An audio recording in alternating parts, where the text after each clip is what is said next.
Hello book friends, welcome to Uncommon Reader. I'm Daniela. How are you? It's been more than a week since I've been on the channel, but happy to be here with you. Thanks for joining me today. I'm responding to a tag called The Hardest Books I've Read.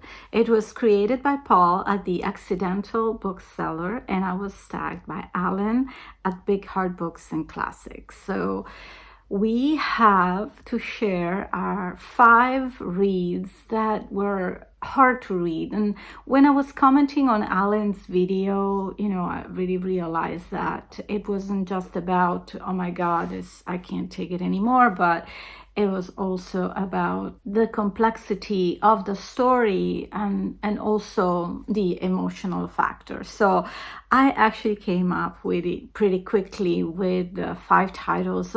But I'm not sure these are in like top 5 order.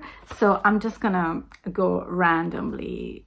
The 5th book I'm going to mention is not per se the hardest. So I hope you don't mind, but I'm gonna just go as I remember books I've read. And actually I'm gonna start with a book I loved deeply. I actually have a copy here. Let me see. It's right here in a very old edition. I think this was from the 70s, so it probably is 50 years old. Elsa Morante with La Storia History. And the English version I saw because I actually purchased it to gift it to a friend. It's also very beautiful. This cover wasn't sitting really well with the editor of the book, but it was the cover that the author, Elsa Morante, really wanted. And a curious fact, when Elsa Morante died, the editor republished this book in a new edition with a different cover. And this is a dramatic photo, of course, depicting a tragic, someone who's passed away.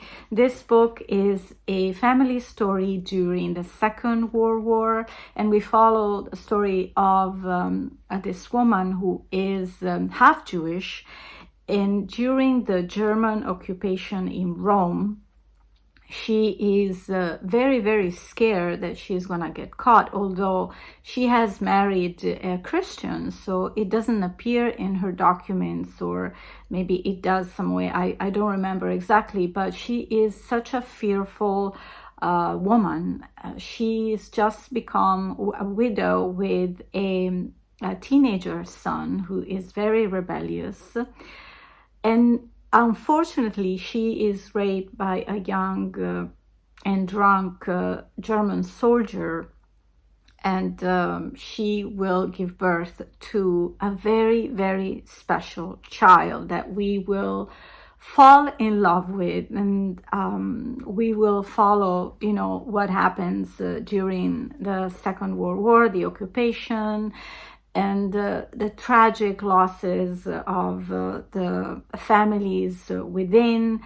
It's just such a heartbreaking story, but beautifully written. It's a page turner. I was really scared approaching this author, but right away from the beginning, I was so captured by her writing style. And there is a point in the book where I was sobbing. I was really not just crying, but I was really sobbing. But this read is so worth it. So that's why I am talking about it right away. So in case you get bored and you're not finishing the video, this is a book I want you to remember.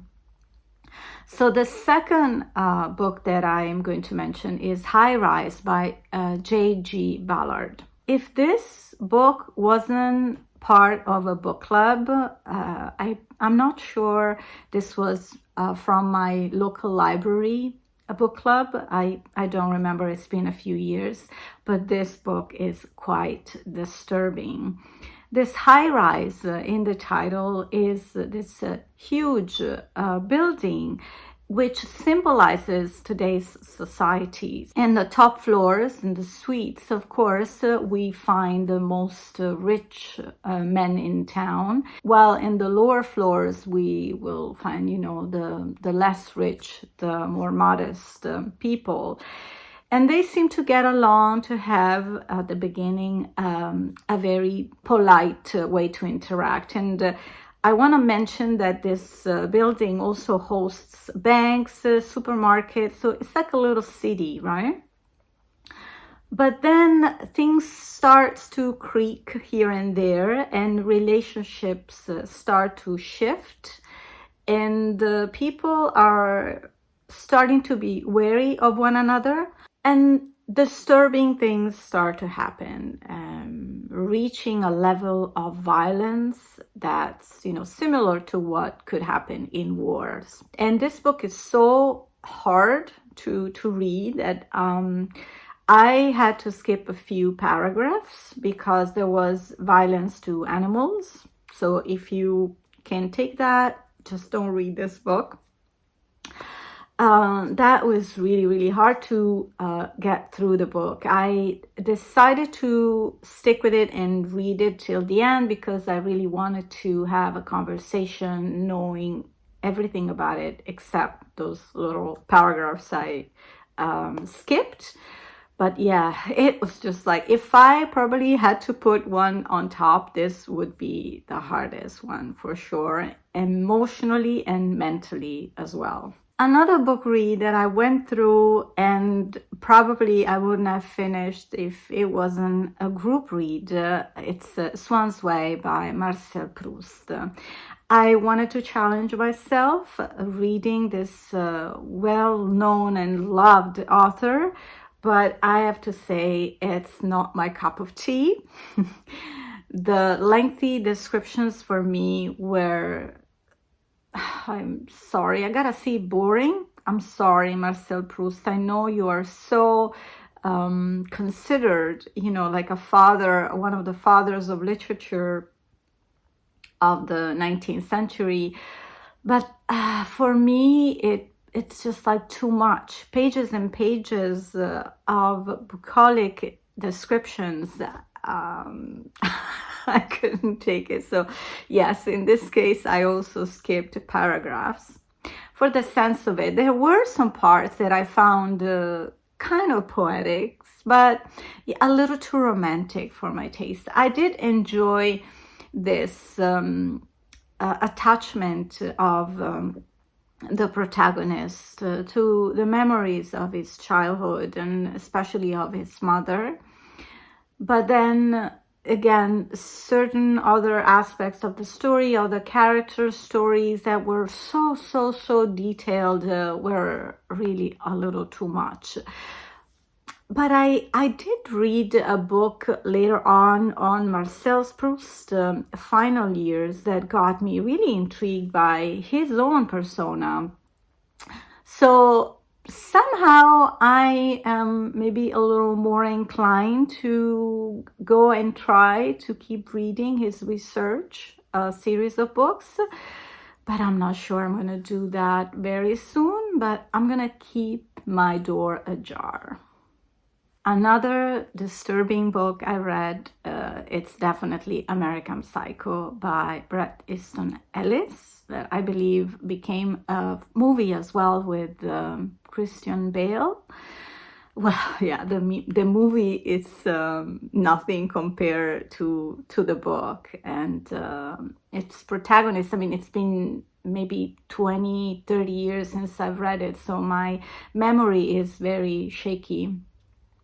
But I believe the protagonist is a yuppie, someone who works in the financial district in New York. I think it's New York.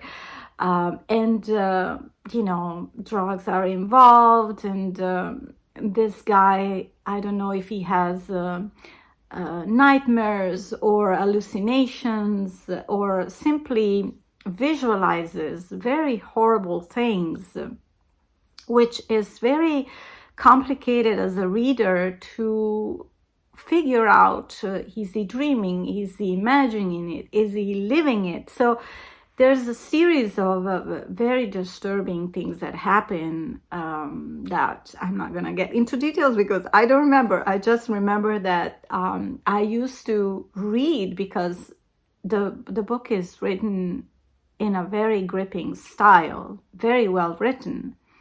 But at the same time, it was so hard to read sometimes that I had to put the book down. And then I had that it's like, okay, I'm ready now. I want to know what's happening. So you would, still go back to the book. And I do believe, I read it when I was still in Italy before moving to US. I believe that when it came out, it created a lot of controversy indeed. But yeah, I do remember that the writing was pretty good.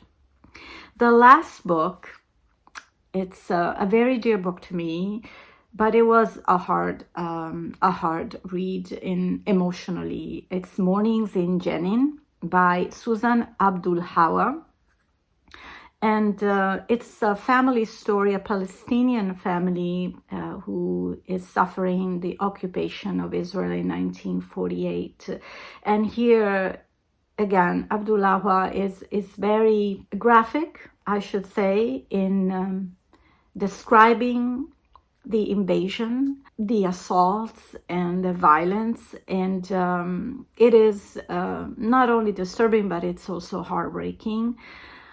And I think this book made me realize more what happened in 1948. It's a fictional book, but I would hope that, some historical parts were accurate. And it got me a little closer to the Palestinian cause. And I believe also the fact that we're following a family story makes you more invested. You kind of put yourself into their shoes and can't help but suffer along with them. So it was a hard read because, okay, it was a fiction story, but at the same time, you think that, how many families for real experience that. Yeah, that's very sad. So these are the 5 books that I've chosen that were the hardest books I've read. And they came to me pretty fast in my head, although some I read many, many years ago, but they stuck in my head. So some of them, though, I would still recommend reading. History by Elsa Morante, definitely Mornings in Jenin. And probably also American Psycho is worth a try. But, be ready for needing a break here and there. Thank you so much for watching. If you enjoyed this video, don't forget to like it and comment. Say hi. I love to continue our conversations in the comments. Thank you. I'll see you soon here on Uncommo Reader. In the meantime, happy reading. Ciao.